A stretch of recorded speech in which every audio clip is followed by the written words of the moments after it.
What's going on, everyone? So I'm on my daily drive right now in my Model 3 Performance. So I figured I'd make this fun video as I actually just head to the charger.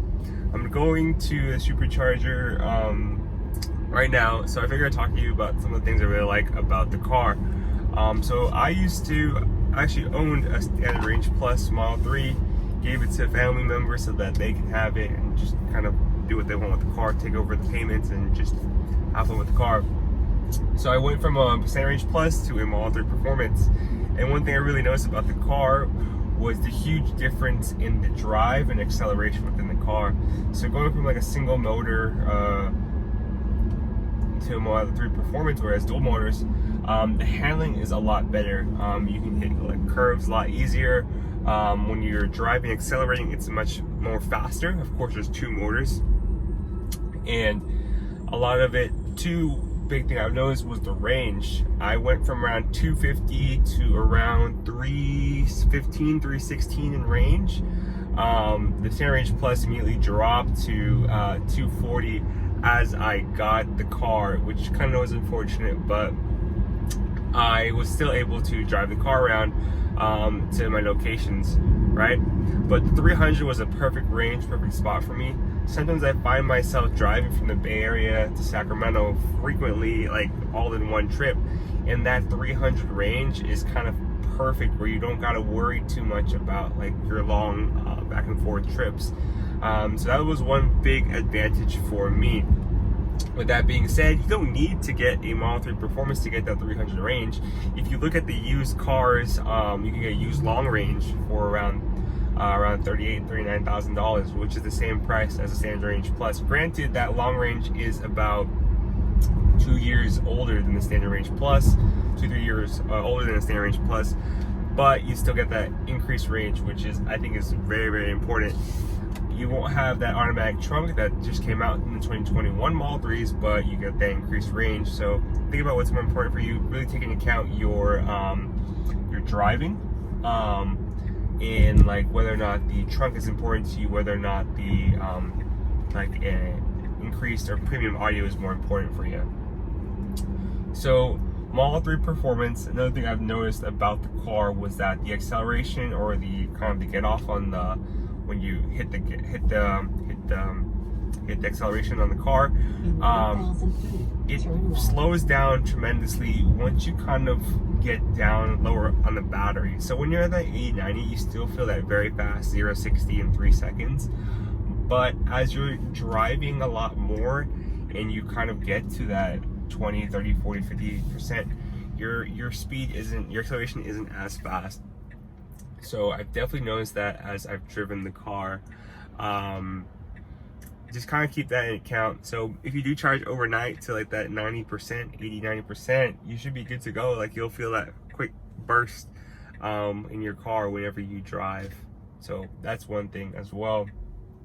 Another thing too about the Model 3 Performance I really enjoyed is that not a lot of people have a red Tesla. I know it's around $2,000 extra for the paint job, for it to be red, which is, you know, it depends on your preference. Do you like that white car look, or do you want to pay for that $1,000 for the black, gray, or blue interior or exterior of the car? So keep that in mind whenever you do pick that.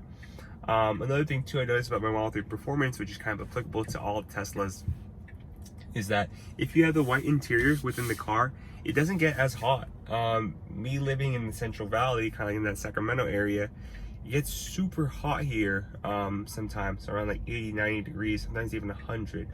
And when you have that white interior car, the interior doesn't get as hot as a black interior car. I used to have an all black car, black exterior, and then black seats, and it'll get crazy hot inside, especially during the summer months. That white definitely helps with the cool down, as well as having tint on my windows. So take a look at that. Another thing too is about the Model 3 Performance is that your range decreases because your rims are so big. I spoke with a Tesla rep from the Fremont factory about range and increasing my range if I change my rims to smaller rims. She was saying that the rims, of course your battery range won't change, but the you become more efficient. So that means like if you go to an 18-inch rims from a 20-inch rims right now, you basically decrease your battery less at a less faster rate.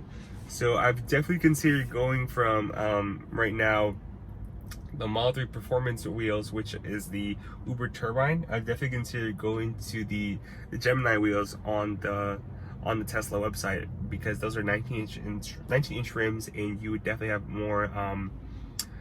more efficient range whenever you drive the car. So that's something I've definitely taken into account. I'll definitely look into it a bit more as I kind of drive the car more. Maybe my commute begins to differ more, maybe I begin taking longer road trips, maybe I switch to that. But right now I really like the look of the Uber Turbine wheels. I think they look super cool, and the range has been good enough for me, especially because I'm just doing normal city driving. So that's one thing I really like. Another thing too about the car, the Model 3 Performance, or all Model 3s, is that the back is extremely spacious. I've had like 3 people in the back who are really big guys, and they're all my friends, and they can still fit in the back pretty well, which is really cool. I enjoy that. I don't gotta worry about having to drive a coupe, which I used to drive, and no one could fit in the back, and no one wanted to ever ride with me because they couldn't fit. So that's interesting as well. Another thing too about Model 3 Performances is that the Model 3 Performance is kind of like the higher end of the Model 3s. So you definitely won't see as much on the road. I definitely rarely see any Model 3 Performances. A lot of standard range pluses and long ranges, which I completely understand. But the way you can tell with this is that a lot of the Model 3 Performances have red brake calipers and larger brakes within their car. So you can kind of tell, oh, okay, that's a Model 3 Performance. As well as you can kind of tell with the 2021 models, you'll see Uber Turbine wheels, which are just strictly reserved for performance Model 3s. The older cars, the older Model 3 Performances do have red brake calipers, but they just have your sport wheels that are either that normal silver color or are your like dark gunmetal gray color for your Model 3 Performance, but which is kind of cool. So I really enjoy that distinction. You can kind of see, especially with superchargers, you see, oh, okay, this dude has a Model 3 Performance or like a long range. Another thing too you can see is that there is an underline underneath the dual motor, so you can distinguish between a Performance Model 3 or just a normal Model 3 long range. Taking a little charge break. Boom, boom. Plug that in, let it charge. Last but not least, one thing I realized about Tesla cars and the Model 3 in general is that the price will fluctuate. So I purchased this when it was still $54,000. Now they bumped it up to $55,000 by $1,000. So they've increased the price. One thing with that is that it's kind of like you have to really just be cognizant of like the price will change, but as Tesla scales and grows as a company, you will basically be able to get at a cheaper price, because as they have more production, more factories, they're able to produce more cars at a faster rate, then you'll get a cheaper price for the car, because they can lower down all their costs down, and they'll have a higher profit margin for the car.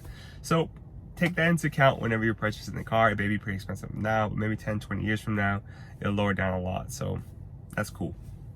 And then one last bonus tip for all you guys is that this right here, for all the new 2021 Model 3s, is whenever you take it to a car wash, you'll get this weird residue here on the exterior of the trim, and it kind of like makes it look really ugly. Sometimes you get that rainbow trim.